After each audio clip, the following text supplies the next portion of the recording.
வாசல் எங்கே போக போகுதுன்னு பார்த்தீங்கன்னு சொன்னால் இது சுவிஸில் நோக்கி தான் போக போகுது. அதாவது சுவிஸில் வந்து ஒரு அண்ணா கேட்டுருக்கேன்.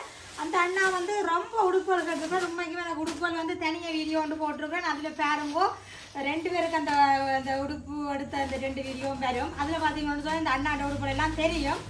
சுவிஸில் இருக்கிற அண்ணா என்ன சொன்னால் இதில் காட்டு எனக்குமே நேரம் இல்லைன்னு சொன்னால் இன்றைக்கு வந்து 5-6 பசங்களுக்கு அனுப்ப வலிக்கிற போகிறோம். இதில் வந்து அண்ணா கேட்டிருக்கிறது வந்து அச்சு பலகாரம் கேட்டிருக்கிறேன் 2 கிலோ அளவில், சத்துமா வந்து 2 கிலோ அளவில் கேட்டிருக்கிறேன், மிக்சரும் வந்து 2 கிலோ அளவில், இது வந்து மஞ்சள் தூள் வந்து கேட்டிருக்கிறேன், மற்ற தட்டை வடை வந்து கேட்டிருக்கிறேன், மற்ற பனங்கட்டி எள்ளு பாக்கெட்டில் இருக்குது நாங்கள் கட்டி வச்சுருக்கோம் சொப்பினில் வெள்ளையும் கருப்புமா சேர்த்து, மற்ற இது கரிஞ்சீரம் ஓமம் வெந்தயம் போட்டு அந்த பொடி கேட்டிருக்கிறேன், மற்ற இது வந்து பனங்கற்கண்டு இருக்குது இதுக்குள்ள ஓமம் வாட்டர் இவ்வளோ தான் அந்த அண்ணா கேட்டிருக்கேன். இப்போ நாங்கள் இதை அனுப்ப வலிக்கிற போகிறோம். கூடுதலாக சின்ன பிள்ளைகள் இருக்குது இந்த உடுப்புகளுக்குள்ளையெல்லாம் ரம்பா இந்த வீட்டு அதனால அந்த ஓமம் வாட்டர்லாம் கேட்டிருக்கிறேன். ஓகே இதேமாதிரி பொருட்கள் உங்களுக்கு இந்த நீங்கள் நினைச்சிங்கன்னு சொன்னால் நாங்கள் ஒரு வாட்ஸ்அப் நம்பருக்கு தொடர்பு கொள்ளுவோம். ஓகே இப்போ நாங்கள் என்ன சாப்பாடு பார்த்துருவோம். வணக்கம் உறவுகளே, நான் உங்கள் தர்மினி. நாங்கள் நல்ல சுகமாக இருக்கிறோம், நீங்கள் நல்ல சுகமாக இருக்க வேணும்னு சொல்லிக்கொண்டு இன்றைக்கு வந்து நான் என்ன சமைச்சு காட்ட போகிறேன்னு சொன்னால் ஆடிக்கூழ். அதாவது இப்போ இன்னும் ஒரு 5-6 நாள் தான் கிடக்குதா இந்த ஆடி கூழ் காய்ச்சிற நாள். அதாவது இன்றைக்கு ஆடிக்கூழ் தான் இந்த வருஷத்துக்கும் காய்ச்சி உங்களுக்கு சமைச்சு காட்ட போகிறேன். அதாவது இந்த ஆடிக்கூழ் வந்து போன வருஷத்தை விட இன்னும் ஒரு வித்தியாசமாக இருக்குமென்னு சொல்லிக்கொண்டு நீங்கள் வந்து சுகமாக இப்போ என்னென்னு சொல்கிறது இப்போ டக்குண்டு இந்த ஆடிக்கூழை சமைக்கிற மாதிரிக்கு தான் இன்றைக்கி உங்களுக்கு இந்த ஆடிக்கூழை சமைச்சு காட்ட போகிறேன். இப்போ வாங்க என்னென்ன பொருட்கள் எல்லாம் சேர்த்து பொருள் எல்லாம் ஒன்று தான் ஈஸியாக செய்து காட்ட போகிறேன். வாங்க இப்போ நாங்கள் என்னென்ன பொருட்கள் சேர்க்க போகிறோம் இப்படி இந்த ஆடிக்கூழை சமைக்க போகிறோம்னு சொல்லி பார்ப்போம். அதுக்கு முன்னாடி யாராவது எங்களோட வீடியோக்குள்ளே புதுசாக வாரீங்கன்னு சொன்னால் மறக்காமல் சப்ஸ்கிரைப் பண்ணுங்க. அது ஒரு வகையில் எங்களுக்கு சப்போர்ட்டாக இருக்குமென்னு சொல்லிக்கொண்டு வாங்க வீடியோக்குள்ளே போகலாம்.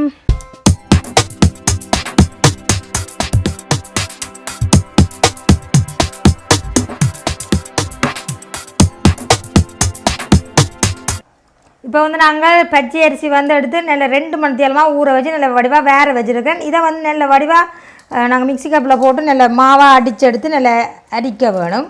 இப்போ நாங்கள் நல்ல வடிவாக அடித்து எடுக்கிறதுக்கு மிக்சி கப்பில் போடுவோம்.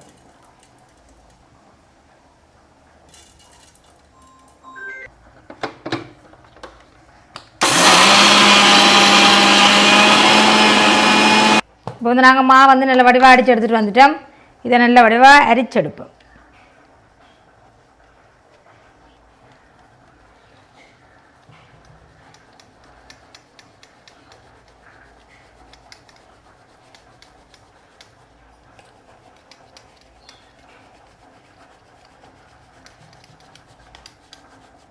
திருப்பம் நாங்கள் அந்த அரிச்ச கட்டையையும் போட்டு மிச்ச அரிசியையும் போட்டு அதே மாதிரி அரிச்செடுப்போம். இந்த அடிச்சுட்டு அரிச்செடுப்போம். இப்போ எல்லாமே நாங்கள் அரிச்சு எடுத்துட்டோம். இப்போ வந்து வாங்க நாங்கள் இந்த மாவெல்லாம் நல்ல வடிவாக நீட்டாக அரிச்சு எடுத்துட்டோம். இஞ்சால பார்த்தீங்களோன்னு சொன்னால் உளுத்தமாக கொஞ்சமாக எடுத்து வச்சுருக்கிறேன். தேங்காய் சொட்டு முக்கியமாக தேவை. இது மிளகு சீரகத்தூள் எடுத்துருக்கிறேன். மற்றது பயரை வந்து நான் அவிச்சு வச்சுட்டேன். ஏற்கனவே என்ன செஞ்சு வரணும் ஆவி பறக்குது. அவிச்சு வச்சா எங்களுக்கு சுகமாக இருக்கும். அதனால் டக்குண்ட போட வேண்டியதான். மற்ற இஞ்சால கப்பிப்பால் முதல் பால் மற்ற பனங்கட்டி முக்கியமாகவே பனங்கட்டி தேவை. மற்றது உப்பு தேவையான அளவு உப்பு போடலாம். இவ்வளோ வந்தால் எங்களுக்கு பொருட்கள். நாங்கள் முதல்ல வந்து நாங்கள் இந்த பனங்குட்டான காய்ச்சணும். அடுப்பை வந்து நாங்கள் ஒன் பண்ணிக்கொள்வோம். இப்போ நாங்கள் பானை ஒன்று எடுத்துக்கொள்வோம். கூழ் காய்ச்சலுக்கு பானை தான் சரியான பொருள் ஒன்று சொல்லணும். என்ன சொன்னால் அந்த பாத்திரம் பானைக்கெலாம் நாங்கள் இந்த இதை காய்ச்சி எடுக்கணும். இப்போ பனங்குட்டான் வந்து நாங்கள் இந்த பானையில் சேர்த்துருவோம். இது வந்து நல்ல உண்மைக்கும் என்னென்னு சொல்கிறது மண்ணுகள் எல்லாம் பார்த்து எடுக்கணும் வண்டியில். இது வந்து நல்ல பனங்குட்டான். அதனால் இந்த ஓலையில் எடுத்தால் தான் நாங்கள் அப்படி பயப்படுவோம். இது வந்து நல்ல பனங்குட்டானபடியாக இந்த மாதிரிக்கு போட்டாச்சு. கொஞ்சமாக தண்ணி சேர்த்து இதை முதல்ல வந்து நாங்கள் காய்ச்சணும். அப்போ அடுப்பில் வைப்போம். தன்பாடில் அதை கொதித்து அந்த பனங்குட்டானெல்லாம் கரைஞ்சி வரட்டுக்கும். இப்போ அடுத்தது ஒரு பாத்திரம் எடுத்துக்கொள்ளுவோம். இந்த நாங்கள் இந்த ஊற வச்சு அரிச்சு எடுத்து வச்சுருக்கிறோமா இதுக்கு தானே அதில் கொஞ்சமாக நாங்கள் இப்படி கையால் வேறு ஒரு பாத்திரத்தில் எடுப்போம். இப்போ இவ்வளோ அரிசிமா எங்களுக்கு காணும். அந்த ஆலங்காய் செய்கிறதுக்காண்டித்தான் கொஞ்சமாக இப்படி கையால் உளுத்தமாக சேர்ப்போம். இந்த மாதிரி சேர்த்துட்டு இப்படி ரெண்டையும் கலந்து விட்டுட்டு கொஞ்சமாக உப்பு சேர்ப்போம். உப்பு வந்து அளவாக சேர்த்தா காணும். வடிவாக கலந்துட்டு நாங்கள் சுடு தண்ணி ஊற்றி நல்லா அந்த இடியப்ப பதத்துக்கு பிணைஞ்சு எடுப்போம். இப்போ வந்து நாங்கள் நல்ல கொதி சுடு தண்ணியாக நாங்கள் இந்த மாவில் ஊற்றி அந்த இடியப்ப பதத்தில் பிணைஞ்சு எடுப்போம். இப்படி ஒரு கரண்டியால் நாங்கள் இந்த மாதிரிக்கு கிளந்து கொடுக்கணும். பச்சை மாண்டோடைய கிணக்க தண்ணி இழுக்காது, அளவான தண்ணி சுடு தண்ணி ஊற்றி பிணைஞ்சிடுங்க.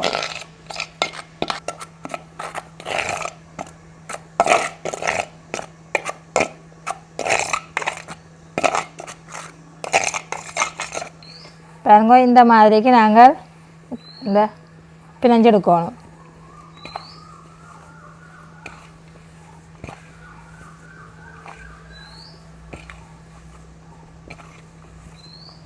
இப்போ வந்து நல்ல வடிவாங்களுக்கு வந்து நல்ல பதமாக நாங்கள் பிணைஞ்சு எடுத்துட்டோம். இனிமேல் வந்து நாங்கள் சின்ன உருளையாக நாங்கள் இப்போ எடுப்போம். இப்போ ஒரு பெருசாக எடுக்காமல் ஓரளவு சைஸாக உருண்டை எடுக்கணும்.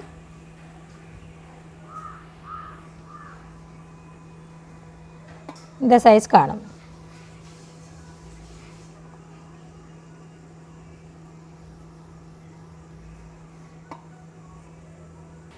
இப்போ இந்த மாவுக்கு வந்து நாங்கள் ஊற வச்சு பச்சை அரிசியில் தான் ஊற வச்சு எடுத்துருக்குறோம், வறுக்காமல். நீங்கள் வறுத்த மாவிலையும் எடுக்கலாம், பிரச்சனை இல்லை.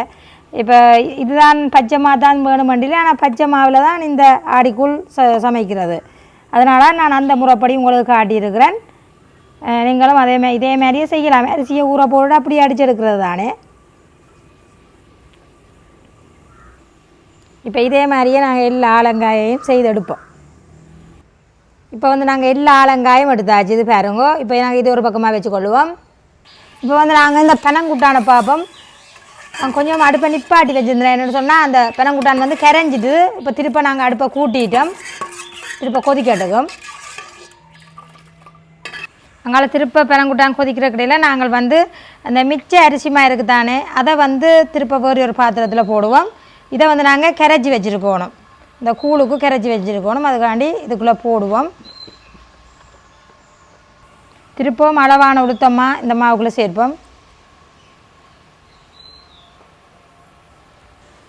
இப்போ நாங்கள் இந்த 2 மாவையும் கலந்து விட்டுட்டு இஞ்சால வந்து கப்பிப்பாலில் நாங்கள் இதை வந்து கரைச்சி எடுக்கணும். ஏன்னு சொன்னால் நாங்கள் இந்த மாவோட அப்படியே போட்டு நாங்கள் அதுக்குள்ளே கிண்டேலாது. அதனால் இதை கரைச்சி விட்டு தான் நாங்கள் இதை கூழாக காய்ச்சி எடுக்கணும்.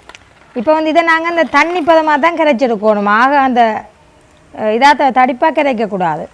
அதனால் இந்த கட்டி இல்லாமல் கரைச்சி எடுப்போம். இஞ்சால கரைக்கிறதுக்கு முன்னே அங்கால வந்து திருப்ப எங்களுக்கு பெனங்குட்டான் கொதிச்சுட்டுது.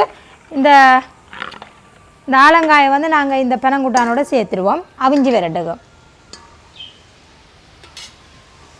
இந்த இப்படி போட்டோம்னு சொன்னால் நல்ல டேஸ்ட்டாக இருக்கும். இப்படி அவிஞ்சி வந்துச்சுன்னா அந்த பெனங்குட்டான்லேயே இந்த ஆலங்காய் வந்து அவிஞ்சி வரணும். அப்போ தான் நல்ல டேஸ்ட்டாக இருக்கும். அந்த பெனங்கட்டியெல்லாம் வந்து அதில் சேர்ந்து நல்ல ஒரு வாக்கிதமாக இருக்கும். இப்படியே இந்த இதில் அவிஞ்சி விரட்டுக்கும். நல்ல வடிவாக எங்களுக்கு கொதிச்சு அவியட்டுக்கும். மிஞ்சால வந்து பார்த்திங்கன்னு சொன்னால் கட்டி இல்லாமல் நாங்கள் இந்த மாவை வடிவாக கரைச்செடுப்போம். இப்போ வந்து மிச்ச அரிசி மாவும் உளுத்தம் மாவும் போட்டு நல்ல வடிவாக இந்த மாதிரி தண்ணி பிளானில் நாங்கள் கரைச்சி எடுத்துட்டோம், கட்டி இல்லாமலுக்கு. இப்போ இது வந்து நாங்கள் கடைசியாக தான் அதுக்குள்ளே ஊற்ற போகிறோம். இந்த ஆலங்காய் அவிஞ்சிட்டு விரட்டுக்கும். அதுக்கு பிறகு நாங்கள் சேர்ப்போம். இதை ஒரு பக்கமாக மூடி வைப்போம். இப்போ பார்த்திங்கன்னு சொன்னால் நாங்கள் ஆலங்காய் வந்து அவிஞ்சிட்டு கொண்டு பார்ப்போம். எங்களுக்கு வந்து நல்ல வடிவாக அவிஞ்சு இந்த ஆலங்காயில எல்லாம் இந்த பெனங்குட்டான் ஊறி எப்படி வந்திருக்குன்னு சொல்லி பாருங்கோ. இப்படி அவிக்கிறதால நல்ல ஆடிக்கூழ் வந்து நல்ல டேஸ்ட்டாக இருக்கும். ஓகே, இப்போ வந்து நாங்கள் அடுத்த பொருளை போடுவோம். அடுத்தது வந்து நாங்கள் தேங்காய் சொட்டு வந்து இதில் ஒரு 3/4 நாங்கள் போடுவோம். முதல்ல வந்து கொஞ்சம் அவிஞ்சு வரணும். கொஞ்சம் அவிஞ்சால் தான் நல்லா அந்த சாஃப்டாக இருக்கும். அதனால் ஒரு 3/4 போடுவோம். நாங்கள் முதல்ல கொஞ்சமாக வச்சுருப்போம், கடைசியாக போடுவோம். இந்த போட்ட தேங்காய் சொட்டும் ஒரு 2 நிமிஷமாக அவியட்டுக்கும். இப்போ எங்களுக்கு 2 நிமிஷமாக எங்களுக்கு தேங்காய் சொட்டெல்லாம் அவிஞ்சிட்டுது. இங்கே பாருங்க இந்த மாதிரி இருக்குது. இப்போ அடுத்தது வந்து நாங்கள் அவிச்சு வச்சுருந்த பயறு சேர்ப்போம்.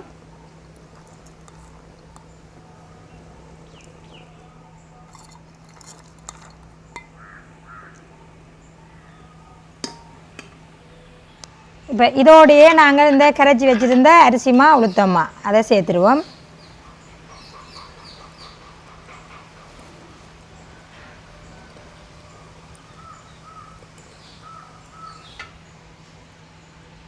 திருப்ப நாங்கள் இதுக்குள்ளே கொஞ்சமாக தண்ணி ஊற்றி அதையும் வடிவாக கலந்து அதுக்குள்ளே ஊற்றிடுவோம்.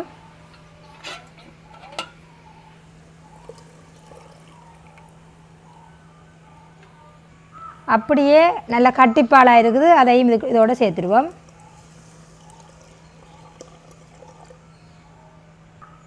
இப்படியே வடிவாக கலந்து கொள்ளுவோம்.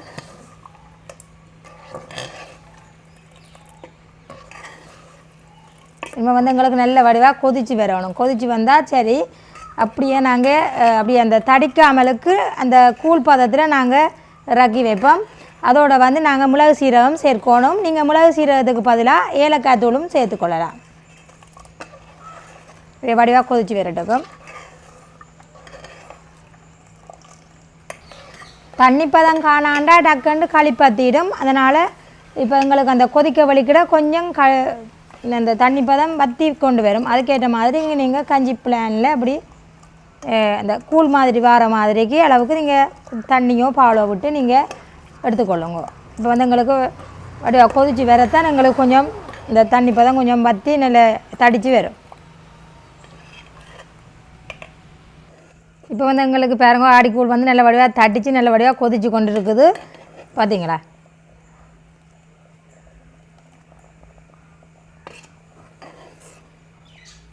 அப்படி எங்களுக்கு தடிக்க வரவே நாங்கள் அப்படியே கொதித்து தடிக்க வரவே நாங்கள் ரக்கி கொள்ளலாம். இல்லைன்னு சொன்னால் நல்லா தடிச்சிடும். இங்கே பாருங்க இந்த மாதிரி. இப்போ இந்த தண்ணி தான் விட வேண்டி வரும். நீங்கள் நல்ல வடிவாக எங்களுக்கு எல்லாம் அவிஞ்சு வந்துட்டுது. பார்த்தீங்களா?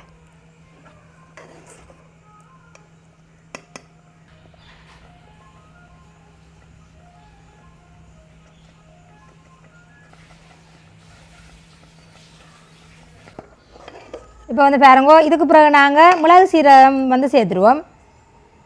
கொஞ்சமாக உங்களுக்கு அளவாக சேர்த்துக்கொள்ளுங்க. அப்படியே வடிவாக கலந்து விடுவோம். ஓகே, எங்களுக்கு வந்து ஆடிக்கூழ் வந்து ரெடி ஆகிடுது. நல்ல வாசம் கமன்னு இருக்குது. பாருங்க, இந்த பதத்தில் நான் ரக்க போகிறேன். ஓகே, நாங்கள் இனிமேல் ரக்கி கீழே அப்படியே வச்சுருவோம். சும்மா ஆடிக்குள்ளண்டா அப்படி ஒரு கமகமப்பாக இருக்குது. இப்போ வாங்க நாங்கள் வேறு ஒரு இப்படி பாத்திரத்தில் அள்ளுவோம். பார்த்தீங்களா எப்படி இருக்குண்டு?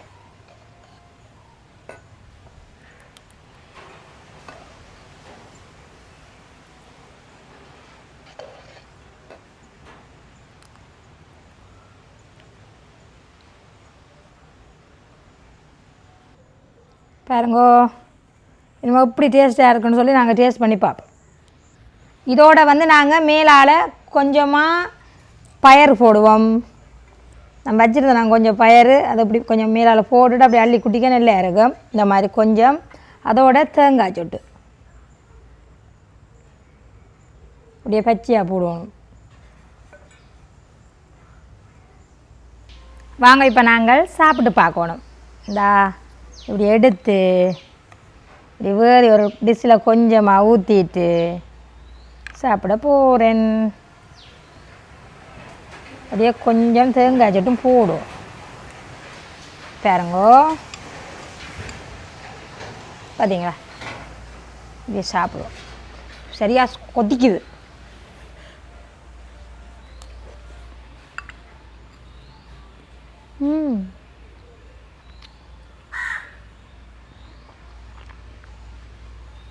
நல்லா இருக்கும்.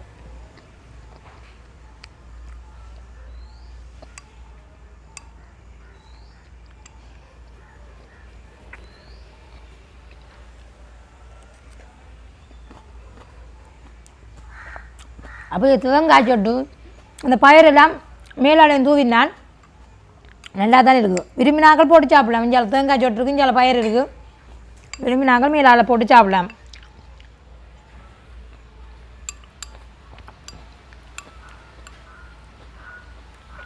எல்லாமே நாங்கள் செய்து வச்சிட்டோம்னு சொன்னால் டக்குன்னு இந்த ஆடிக்கூழ் ரெடி. நீங்களும் முறைகளே இதே மாதிரி செஞ்சு சாப்பிட்டு கொள்ளுங்கோ. இன்னும் ஒரு 5-6 நாள் தான் இருக்குது. ஓகே, உங்களுக்கு பிடிச்சிருக்குமென்று நான் நம்புகிறேன். இன்னும் நல்ல நல்ல வீடியோவில் சந்திக்கிறேன். பாய் பாய்.